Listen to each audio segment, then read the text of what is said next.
the Batman series that's coming on HBOMAX is going to be a prequel to the Matt Reeves The Batman films, which, in my honest opinion, I mean, me and Fred talked about it not too long ago. It's like, isn't that essentially Gotham? Yeah, it's exactly what it is. Wait. This is news to me. I didn't know this. HBO is doing Gotham? Basically, yeah. It's gonna be tough to top. I agree. Listen, I agree. The guy who plays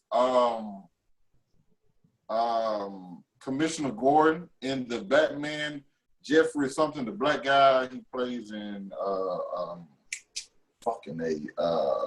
Hunger Games? Westworld. Ooh, Yeah. He in Hunger Games too, but yeah, he in Westworld. Yeah. Okay.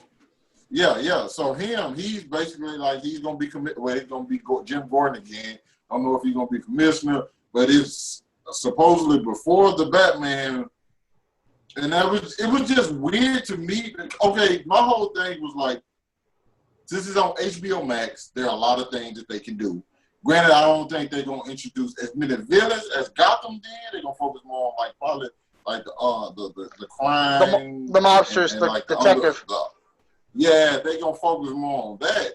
But it's just kind of weird to me because it's like that's kind of what Gotham season 1 was about. Like, and to be honest, season 1 was not the best one. FX, I really like season 1, but I think he kind of got really over the top. Granted, that's kind of what Gotham is, but like it's nothing that I don't think you can. What can you possibly do to differentiate it? Like maybe a few cuss words, because Gotham was bloody as hell. Like people got killed every episode in like brutal ways. So I don't know what HBO Max is going to be able to do different with this. Game of Thrones. Gotham wasn't. Do y'all? They're gonna add adult rated stuff. They could Sex, blood, gore. That's it. Do y'all feel like this is another case of Warner Brothers rushing to keep up with Disney? Because Disney is integrating their TV and movie universe, right?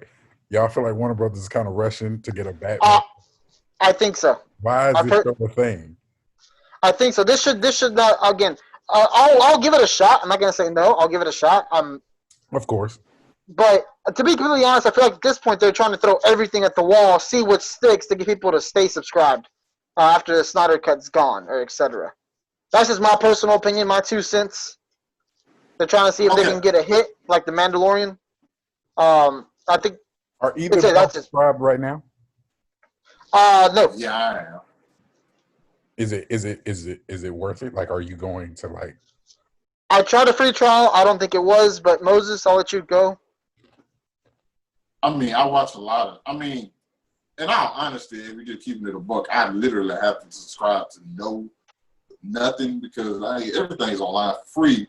But I watch HBO. I really watch like Fresh Prince, and I like shows.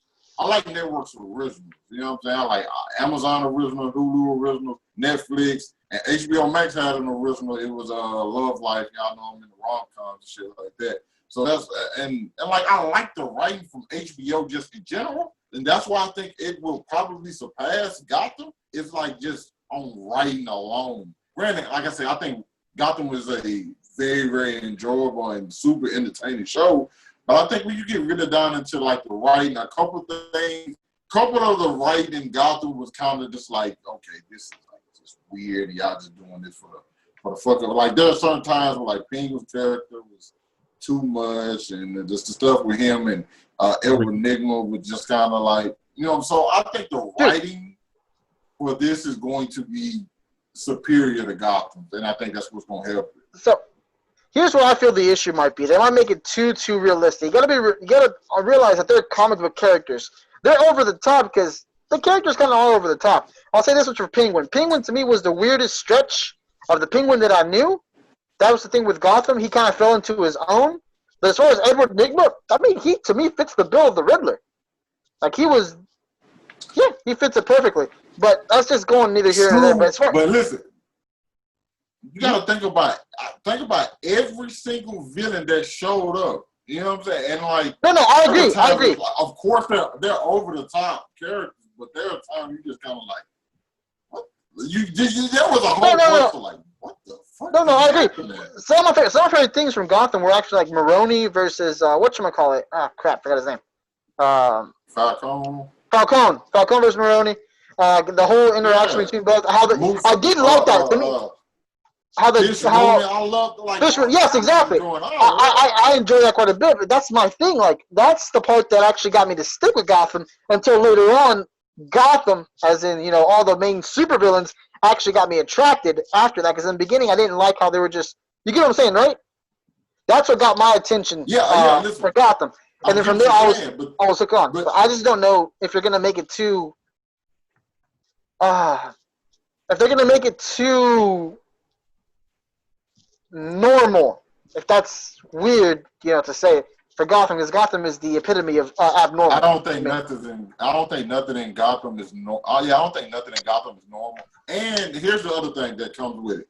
It's the fact that Matt Reeves is like producing it. So it's like, hey, I'm gonna need some of this stuff to tie into my movies.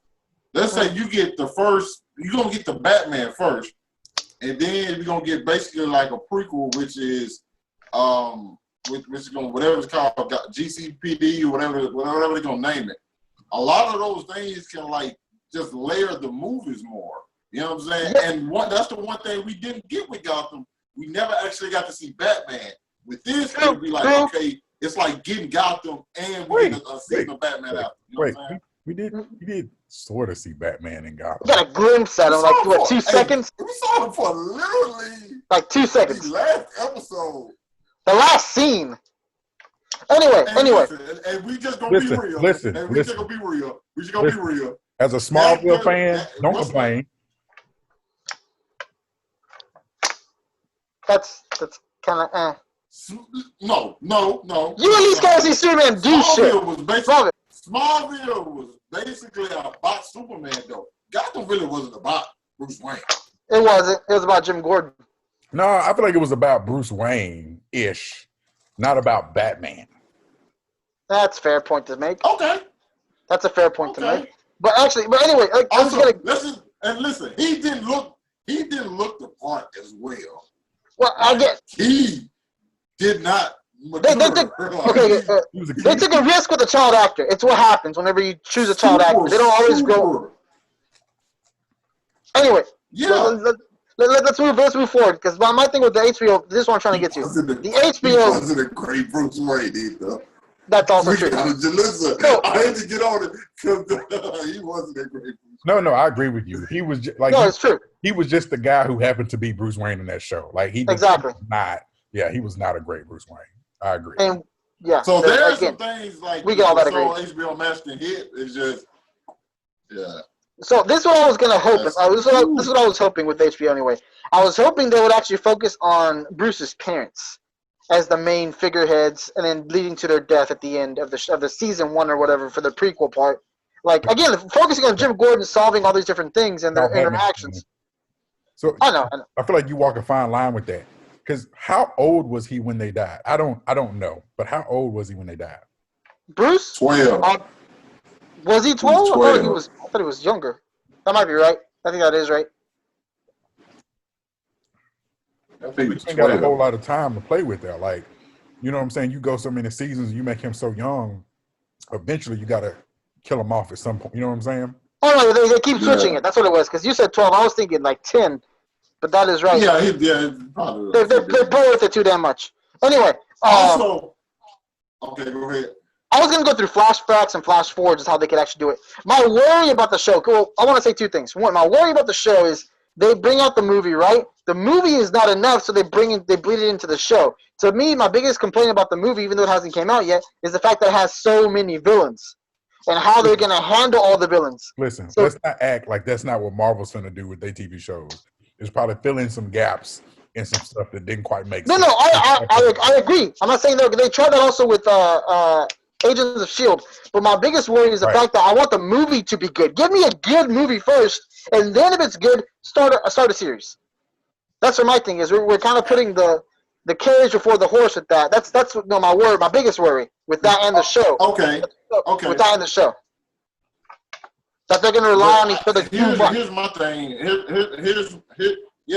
don't. Here's where it being a prequel pretty much doesn't affect it at all. A couple of things you said I want to address. One is like there are too many villains. There's Two-Face. I mean, there's probably gonna be the Riddler, the Penguin, Catwoman, all the central Batman villains. All aren't just villains. They all play a part in society. So it's like they can be in there and not necessarily have to like do a lot. It's just like a part of the Batman mythos. I get that, but the Joker's. I'm not even talking about the show. I'm talking about the movie at this point as well. That's what I'm talking about. Yeah, okay, talking about the Joker's also supposed to be mentioned somehow, form, or fashion. I'm not sure exactly how. Until I see that and see how they do that, I'm so because I know, I agree. I think that's something they tease and are possibly gonna do. I'm not necessarily 100% sure they're gonna just say, "Hey, let's go ahead and do that." Also, what I was saying about it being a prequel, it doesn't rely on the movie at all. Only thing it can do is add to the movie, whether the movie is good or bad. But that's my issue. Whether the movie is good, I'd rather give me a good movie first and then worry about that. Because if you're going to rely on the show that's going to come out later to find out more about this character, they may just throw a character in there, which for me is perfectly fine. I know the history of the Batman, rogues gallery. How about the average, person who doesn't really know all their rogues?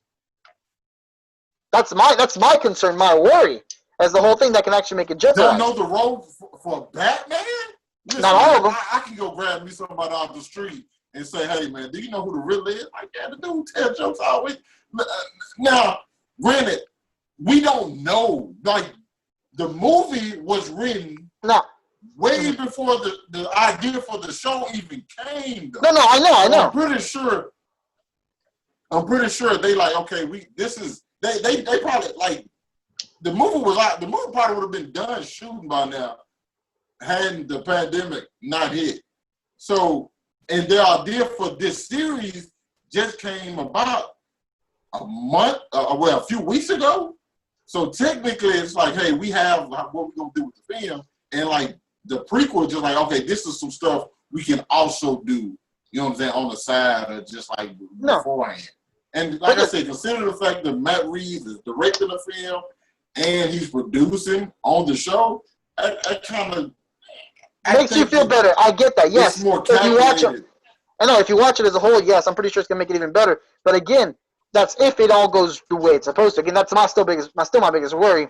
I want to move on to my second point, which is basically the potential of what I want HBO to do with the show.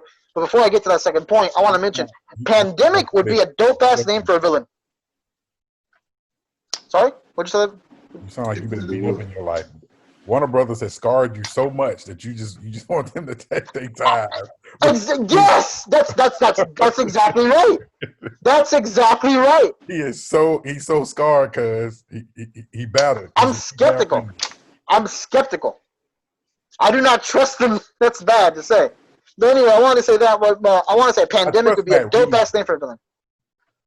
And I hope that this is a situation where he gets free reign to do what he needs to do. Because I'm sure you guys see on the news, like all the Marvel directors are like, we don't know what y'all DC guys talking about. We get to do what we want to do with our movies, to a degree. And I don't believe that because I think Kevin Feige. Yeah, I don't know. I think that's very, very like, hey, I need you to keep it in this bubble. Right, exactly. Like, I feel like Kevin Feige and Marvel are like, you can do whatever you want to within this box. Yeah. But I'm also pretty sure. I'm pretty sure it's a big box.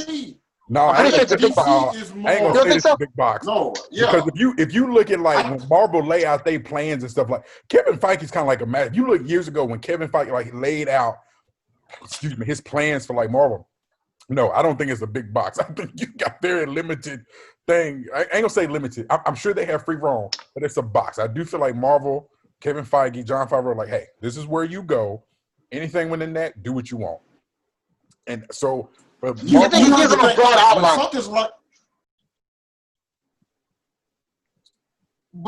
Exactly. Like you basically, you get somebody giving you a story like, hey, this is basically your story, but you just kind of can tell it how you want to. But it's like you still kind of like, It's Dragon Ball Super. That's exactly what I was gonna say. We need you to hit these points. We need you to hit these points. And okay? You can see how it's happening differently you can make within your the own animation. movie, Yeah. but we still need you to hit these points. Right. And so it's like, okay. I personally believe DC gives their directors more freedom. Yep. Either they give them a lot of freedom or they give them no freedom. Right. And I think I think that's what we kind of saw with. I think that's what we saw with Man of Steel. Except for like certain cases, I think. I mean, that's going to be debatable. I think they give them more freedom, but then they've been scarred too. So they're like, okay, we're going to take back some of this freedom. Think about Man of Steel. I think that was all Zack Snyder. That's the film Zack Snyder wanted to make. Right. Then he made BVS. I feel like the studio, okay, we need to do some stuff with that. And then Suicide Squad, David Ayer said, hey, I'm going to need you guys to chop some stuff out. Then you get Wonder Woman. Patty Jenkins has to fight for a lot of things.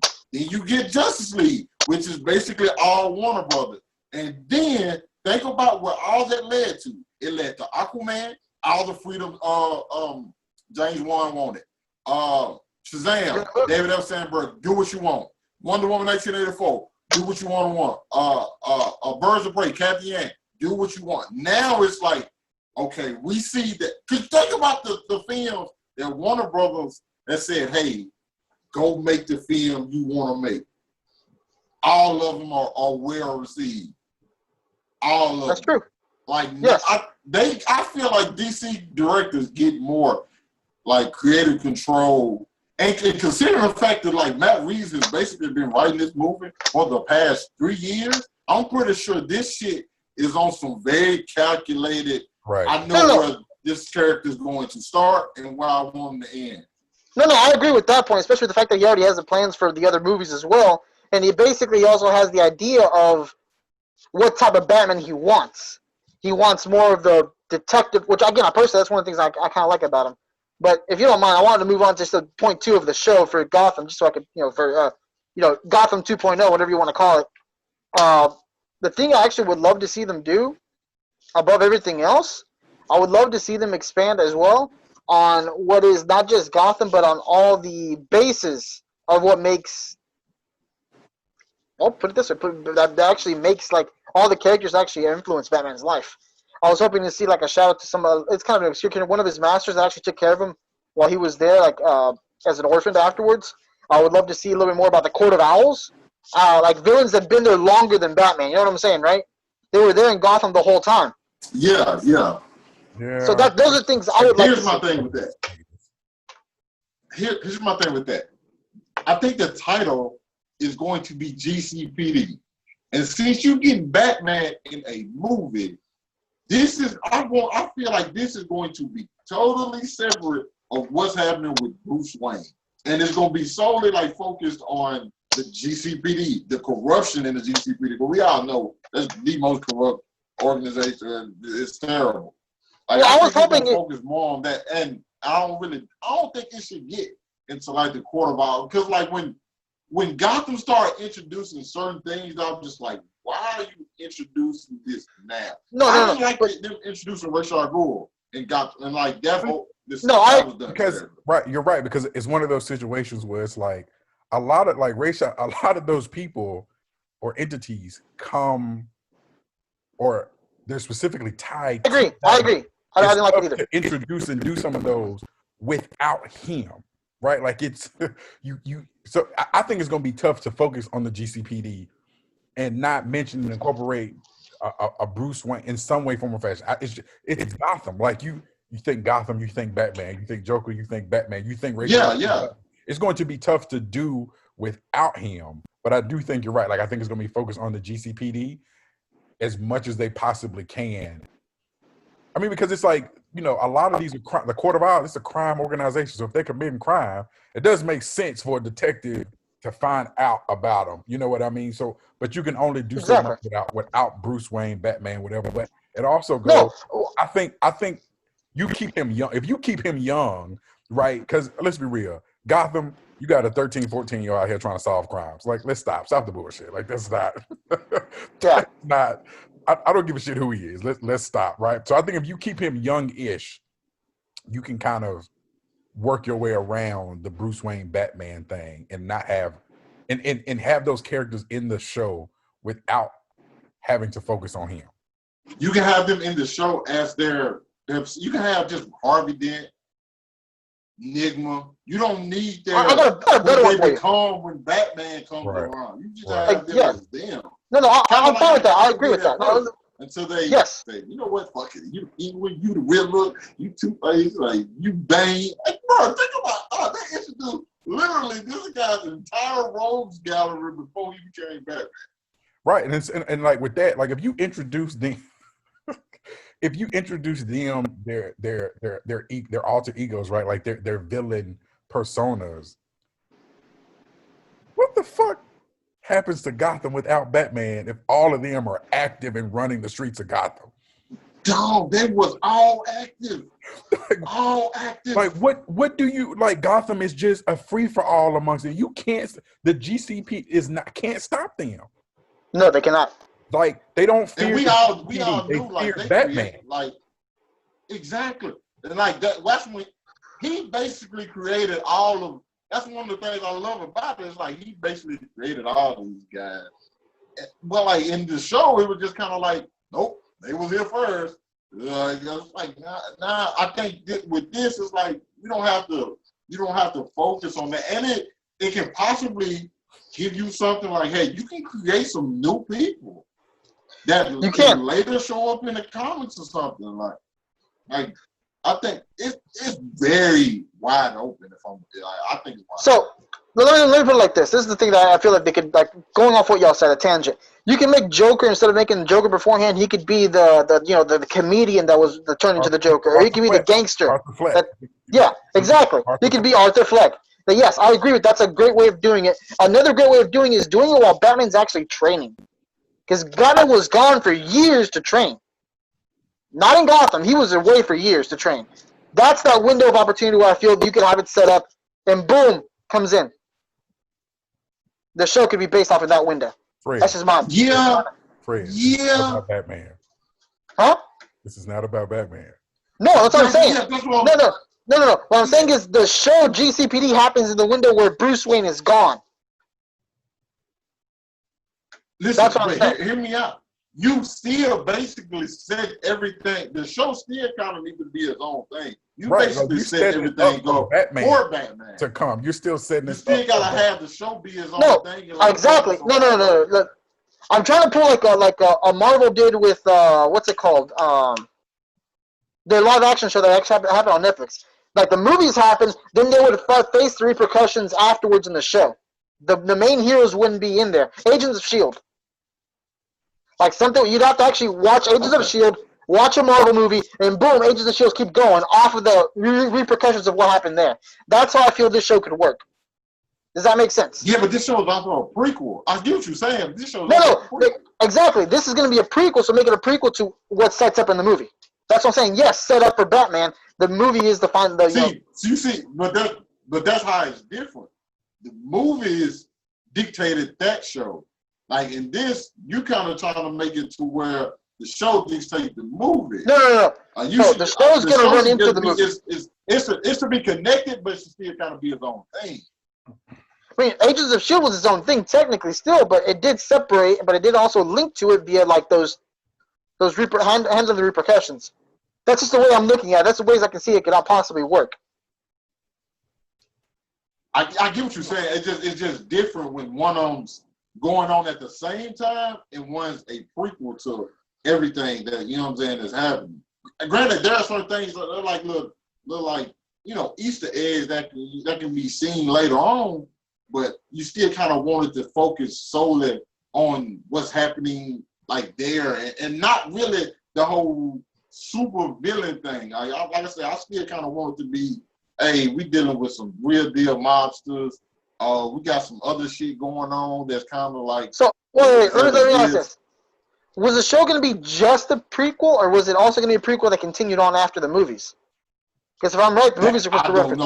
That's where my mindset went. My mindset went prequel first season to cover what happened in that movie. We can move on to what happens afterwards later on in the next season, and then another movie drops and then it goes through that. That's where my mindset was going. If it does that, if it does that, then that's what that Agents of Shield type style works. That works. See, that was on mindset because I know there's 3 Batman movies coming out, and if they're gonna make a show, they're not just gonna want to make a 1-season show, which they could obviously, like Watchmen. Nothing wrong with that. But I feel like they're gonna want to keep going at this point. No. That makes no sense. Like, it doesn't have to be a 1-season show. It depends on what time the show starts. This could start 10 years before. Like, it doesn't have to. If it's 10 years, you could do 10 years before the start of this Batman movie. It doesn't have to be 1 season. You could do 10 seasons of 10 years prior to the start of this movie. Like, Fred, I think you thinking like this is a year or 2 before this Batman movie, so you can only do 1 season, and then you have to jump into and be happening at the same time. No, that's not how prequels work, right? No, I get that. No, I understand. 5, 6, 7, 8, 9 years prior to the start of this Batman movie, and they have plenty of leeway to keep this focused on the GCPD and not ever have to be operating in. They never connected. Right. They don't never connect. And that's what I think they're probably going to do. The reason, well, again, my thing with that is this. Like, you ever heard of a show called How I Met Your Mother? Ever heard of it? Anything in general? But if I remember correctly, when that show was being made, they did something. They planned the ending already near the end, right? But the show kept going, and as it kept growing and changing and evolving, there was no way for it to be linked. Now, if what you guys are saying that you'd prefer it to not be linked to Batman at all, or whatever at all, it be in its own thing, then I get it. But if that's the point, how are they going to connect? I thought they were going to. The point was to connect it to the movie, have it kind of bleed out. It's a prequel. Yes, exactly. Right. But like, you don't have to have the same ending and stuff like that. For like, it's a prequel. All you got to do is write in a few things from that exist in both, or that the fact that Jim Gordon is the same connected. Okay. Well, my thing was this. Like, I get the connection. I get those. I'm not going to say no. What I'm looking at is that show. Like, personally, How I Met Your Mother. Because it messed up at the end. Because if I'm right, the season before it ended, it just went 180 to fit the ending they already had made because they had to go there, even though the show had changed into its own thing. No. You say that. They didn't have to go there because if the ending was pre-planned and you did all these seasons, they had plenty of time to change the ending. That's on them. That's dumb. No, I get that. No, but that's where my issue is. Like you just said they didn't have to check. No, they could have. Like, they chose not to, and then did dumb shit to make it fit the ending that they wanted to stick with. Well, the thing is, the kids had grown up. He was talking to his kids, and the kids had grown up. HBO don't roll that way. I know. I was saying, but he had to tell the kids were already pre-recorded. The kids were adults at the time the show ended, so they couldn't go back and change it. That's where the issue came in. So they had to fit one of the recordings. I don't think Warner Brothers is going to run that risk. Like, they not in that mindset to run a risk. Like, things are going smooth and good right now with some of the movies. Well, the most recent movies and whatnot. I don't think Warner Brothers taking a chance like that. So that's what I was going. Like, I don't know if it's going to go like multiple years or if it's going to be just 1 season. But anyway. Yeah, you never know with Warner Brothers though. They might be like, you know what? So that's what my thing is. Like, I was like, Jim Gordon. We'll see. That's what we know about Warner Brothers. But I personally, I think either way was good. I do think I kind of would like the first season be a prequel and then kind of tie into it. It just all depends on it. It just depends on how it's structured and then whatever makes sense. Whatever makes sense, do that. All right. Okay, that's enough Batman for today.